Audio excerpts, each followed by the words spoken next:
Well, yeah, the government is basically calling this an invasion, an annexation of the Crimean Peninsula. They've called for restraint from the Russians. They're saying that the Russians need to leave, but they're also saying that the Ukrainian military needs to show restraint. They're saying they don't want any more bloodshed. And right behind me here in Kiev, they're still mourning the people who died in those bloody protests.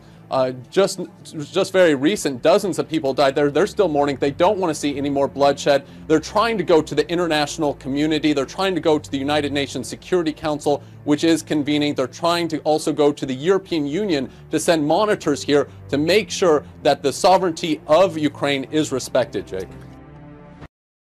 The latest is about half an hour ago, I left the airport at Simferopol, which has been under the control of unidentified soldiers since overnight early this morning. I'm on the highway right now, about 10 kilometers from that airport, and what I've seen in the past several minutes are about half a dozen Russian military troop transporters. I'm saying Russian because these are trucks that bore Russian license plates.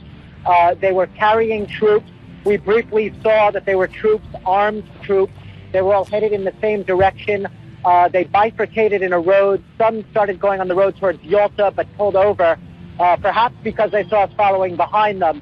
But what we can definitely confirm at this hour is that there are Russian military troop transporters with armed soldiers inside, Russian license plates.